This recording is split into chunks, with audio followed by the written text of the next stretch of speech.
ഏറ്റവും പ്രധാനപ്പെട്ട CCTV ദൃശ്യങ്ങൾ അല്ലെങ്കിൽ ആ മെമ്മറി കാർഡ് കാണാതായി എന്ന് പറയുന്നത് ആരുടെ കുറ്റമാണ്? അത് ഉത്തരം പറ. അത് തെറ്റ് മറയ്ക്കാനും വേണ്ടി അത് അവിടെ നിന്ന് മാറ്റിയതാണോ? ഈ ഡ്രൈവർ തന്നെ നേരിട്ട് മാറ്റിയതാണോ? എന്റെ കയ്യിൽ അവനെ കിട്ടിയേ ഞാൻ അവനെ അരിഞ്ഞ് മുളകിട്ട് അങ്ങനെ തിന്നിടോ. അല്ല, ഡ്രൈവർ എങ്ങനെ മാറ്റാൻ കഴിയും? കാരണം ഡ്രൈവറിനെ ആ രാത്രി പോലീസ് കൊണ്ടുപോയതാണ്. ആ യദു ലഹരി ഉപയോഗിച്ചു എന്ന് മേയർ പറഞ്ഞു. അന്വേഷണത്തിൽ ലഹരി ഉപയോഗിച്ചിട്ടില്ല.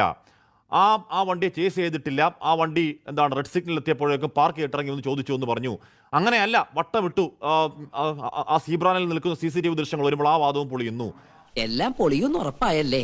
എന്നെ കൊണ്ടൊന്നും പറയിപ്പിക്കണ്ട, ഇത്രയൊക്കെ വരുത്തി വെച്ചിട്ട്. അങ്ങനെ വാദങ്ങൾ ഓരോന്നായി പൊളിഞ്ഞുകൊണ്ടിരിക്കുമ്പോഴാണ് ഈ പറയുന്ന ലൈംഗിക ചേഷ്ട കാണിച്ചു എന്നത് അതിനിർണായകമായി വ്യക്തമാകുന്ന ആ CCTV ദൃശ്യങ്ങൾ കാണാനില്ല എന്ന വാർത്ത കൂടി വരുന്നത്. സംശയിക്കാതിരിക്കുന്നത് എങ്ങനെയാണ് ശരത്ത്? ഇനി രക്ഷയില്ല. തിന്ന ബിരിയാണി പോലും ദഹിച്ചു പോയി.